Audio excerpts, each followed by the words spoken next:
termasuk syuhada atau pahlawan itu mereka yang menuntut ilmu. Apakah ibu dan bapak menuntut ilmu? Ya. Alhamdulillah. Berdakwah, apakah ibu dan bapak berdakwah? Ya. Alhamdulillah. Mencari nafkah? Ya. Alhamdulillah. Minimal dari 3 kemungkinan ada 1. Kalau 3-3-nya bagus, ada yang keempat sebetulnya. Ganggu aja. Ulangi lagi. Pertama, menuntut ilmu. Kedua, berdakwah. Ketiga, mencari nafkah. Ada yang keempat. Kalau 3-3-nya los, ada yang keempat. Dan melahirkan. Jadi minimal ibu-ibu, wah, kan sudah dapat nomor 4. Kalaupun tidak nyari nafkah, kalaupun tidak nyari ilmu, kalaupun tidak berdakwah, tapi kalau dapat 4-4-nya, alhamdulillah. Juga termasuk syuhada. Jadi beruntung ibu dan bapak yang sudah melahirkan. Itu sudah sah. Nah, bapak itu hanya menjadi wasilah supaya ibu jadi bisa melahirkan. Coba kalau bapak tidak ada bapak, bagaimana ibu bisa melahirkan? Dari mana kecuali Siti Maria? Kan begitu. Kecuali Siti Maria. Yang lainnya butuh bapak. Hati-hati, ibu itu butuh bapak. Gitu. Berikutnya, syuhada di dalam Islam itu menduduki posisi yang sangat dihormati. Itu pasok. Syuhada itu di dalam Islam posisinya menempati posisi yang dihormati, memperoleh pengakuan atas pengorbanan luar biasa mereka untuk agama dan prinsip-prinsip yang dia yakininya. Mereka bukan hanya menjadi contoh keberanian, jadi syuhada tidak harus selalu karena keberaniannya. Bukan hanya pula ketekunan dan kesetiaan kepada Allah Subhanahu wa Ta'ala, tetapi juga mendapatkan penghargaan serta pahala besar di akhirat. Saya ambil pahlawan atau syuhada di dalam surat An-Nisa ayat ke-69. Waman, wa itu dan, man itu siapa yang atau sesiapa atau barang siapa yang yuti ilaha wa rasulah.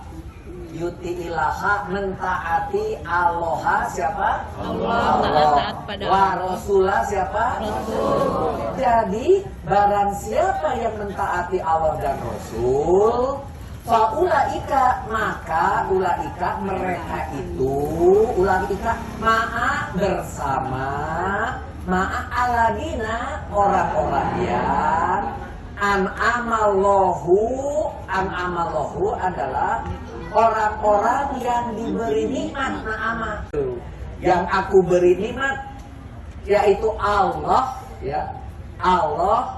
An'amallahu yang Allah beri nikmat alaihim kepada mereka. Itu. Jadi di sini diterjemahkan bahwa barang siapa yang mentaati Allah dan Rasul, mereka itu akan bersama dengan orang-orang yang diberi nikmat atau yang dianugerahi nikmat oleh Allah. Jadi siapa yang mentaati Allah dan Rasul itu akan nantinya bersama dengan orang-orang dianugerahi nikmat.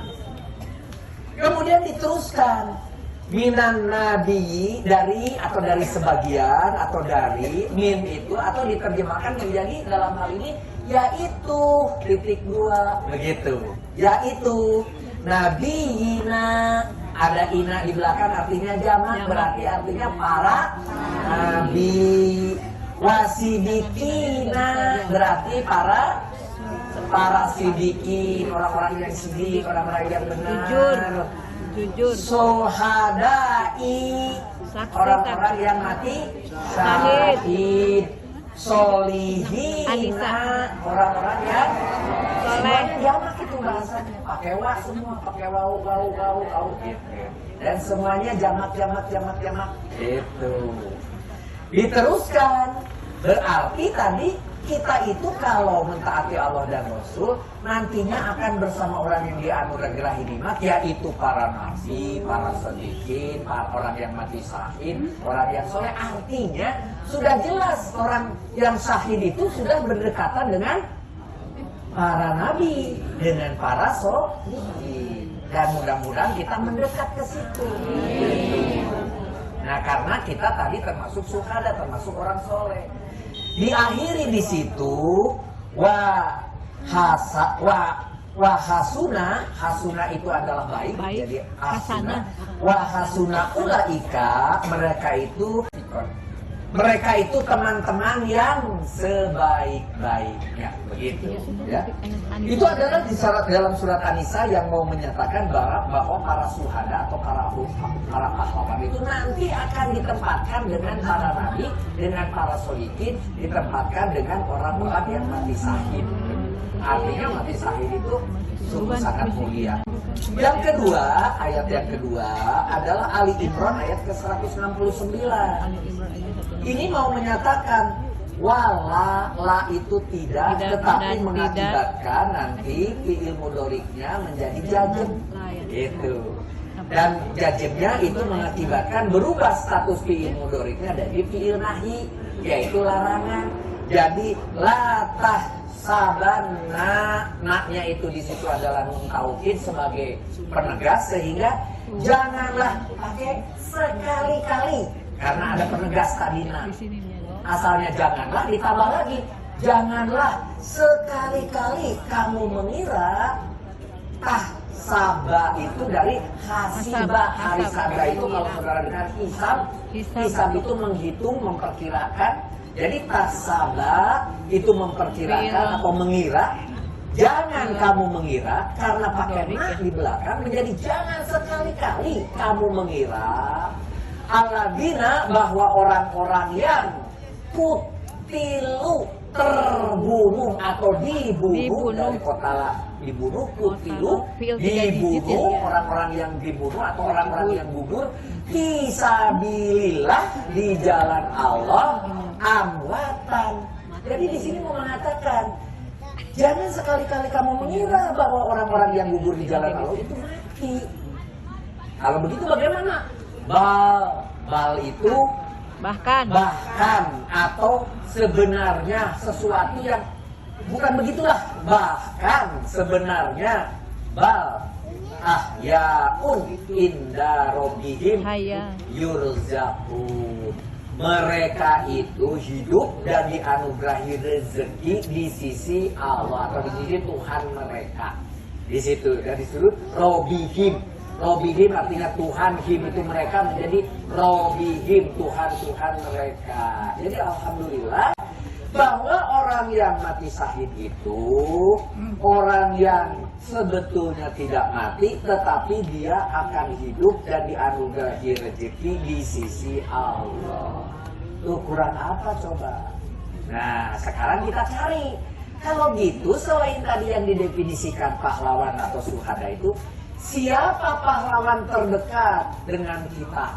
Siapa? Suami. Bukan. Istri Bukan. Diri sendiri. Orang tua. Itu.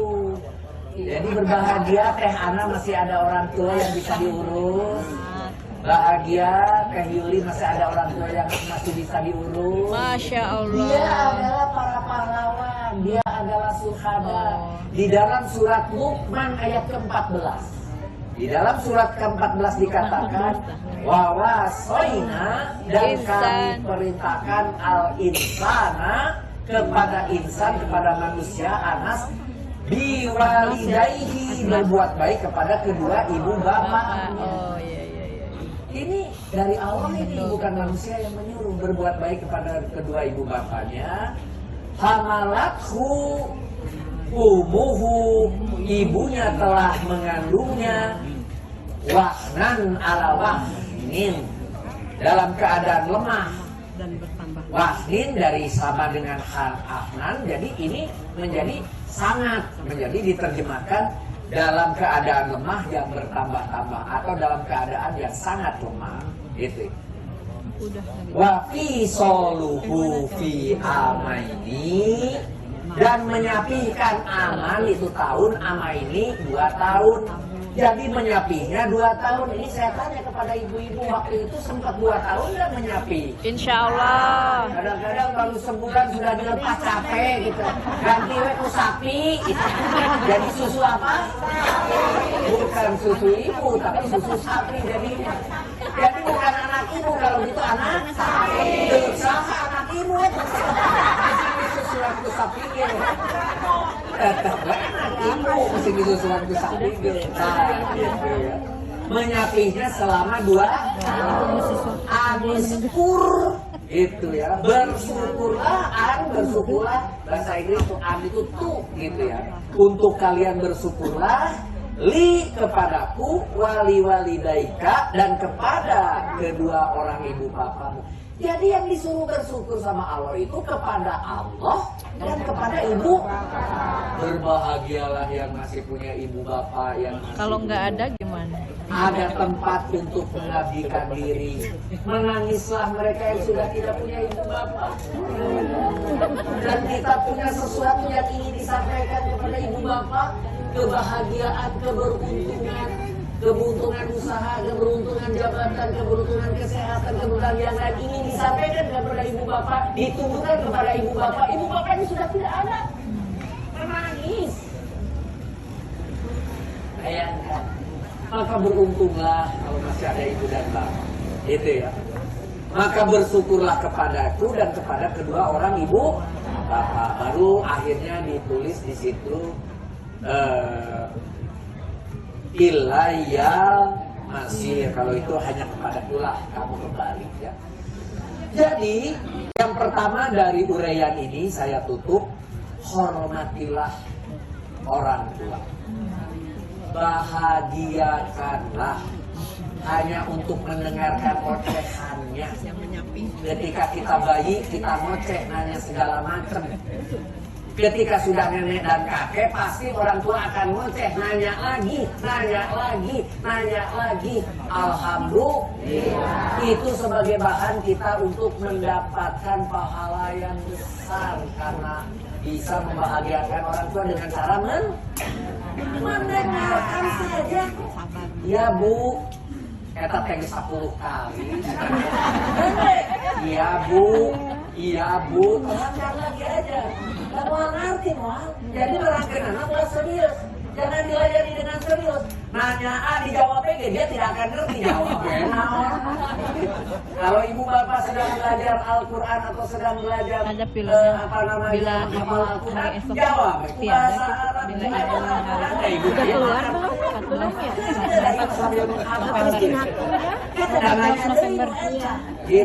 Jadi hormatilah orang tua. Salah satu cara menghormati orang tua tadi, dengarkan dan bahagiakan, karena dia jadi bahagia. Ternyata saya bertanya, benar dalam hati udah 10 kali. Benar sih saya nanya. Kita nanya dari naon. Urusin mereka sampai hari, menit, detik, jamnya meninggal tanpa dia mengeluh. Jangan sampai orang tua kita mengeluh sementara tahu mengeluhnya itu akibat kelakuan kita. Dia minta memindahkan kursi, kita bilang jangan dipindahkan kursi, kan saya dibawa ke dia. Mengeluh tak ibu teh, jangan sampai. Kita pindahkan. Kita minta dipindahkan deui. Kita geser deui. Kan ketika kita punya anak juga seperti itu. Apa tidak saudara copy paste bahwa kita pun pernah seperti itu di hadapan ibu kita? Kan kita pun pernah begitu, cuma kita tidak merekamnya. Mengapa kita sekarang harus mengeluh? Dan yang paling berbahaya kalau ada cucu. Kita menghardik orang tua, cucu melihat. Nanti ketika kita tua, cucunya menghardik kita. Karena ternyata orang tua teh boleh dihardik. Itu pelajaran yang berbahaya. Itu pelajaran yang berbahaya. Ada sebuah cerita. Ini ceritanya bukan di Indonesia, bukan ibu, bukan bapak. Ada seorang tua yang duduk sedang makan nyaman. Kemudian ada seorang nenek duduk juga di situ bersama cucunya. Tiba-tiba karena neneknya salah lagi, bahe lagi, kejeduk lagi dan sebagainya, neneknya dipindahkan di sudut. Dibuatkan kursi yang nyaman, yang enak, tapi disimpan di sudut. Sehingga makan bapak dan anak-anaknya nyaman. Apa yang terjadi? Ketika dewasa, anaknya membuat kursi yang enak, nyaman di rumahnya. Ketika si bapak yang dulu menyimpan ibunya ke sudut itu ditanya oleh si bapak kepada anaknya. Nah, itu untuk apa kursi bagus-bagus? Ini saya buatkan yang bagus untuk bapak nanti kalau bapak sudah tua. Apa nggak sakit hati tuh? Sedih. Apa nggak sakit hati? Nah, Karma jadi tuh. lempeng. Karena apa? Si bapak otaknya masih sehat sehingga dibilang begitu sakit. Tapi si nenek mah tidak tahu karena dia mah sudah pikun. Disimpan dulu. Tapi baliknya ke siapa? Ke si bapak. Rasa, oh ternyata perlakuan saya kepada orang tua akan di-copy paste oleh cucu, oleh anak kita. Hati. Nah, jadi kalau kita berhadapan dengan orang tua harus hati-hati. Akan menangis apalagi kalau mereka sudah tidak ada. Mau kita meminta maaf karena ingat dulu saya pernah melakukan sesuatu pada bapak dan ibu dan saya mau minta maaf, tapi bapak dan ibu sudah tidak ada. Mau apa coba? Mau gugulingan sambil kejat-kejat gitu? Tetap tidak bisa. Yang kedua, ini makna daripada ketiga ayat ini. Kemana dan dengan cara apa kita akan membalas budi ibu dan bapak? Kemana kalau mereka sudah tidak? Apa bisa doa itu membalas apa? Tidak akan cukup. Menyambung silaturahmi orang tua. Ketiga, kemana kita akan berbakti? Jadi berbahagialah kepada mereka yang masih pada punya ibu dan bapak. Manfaatkan untuk kita kembali menyayangi mereka seperti mereka menyayangi kita waktu kita doa yang suka dibaca. Doa jalan, aplikasinya tidak ada. Cuma Meneruskan amal kebaikan. khusus untuk kali ini hanya itu yang dibahas, tetapi saya sengaja membuat doa untuk para pahlawan termasuk orang tua kita.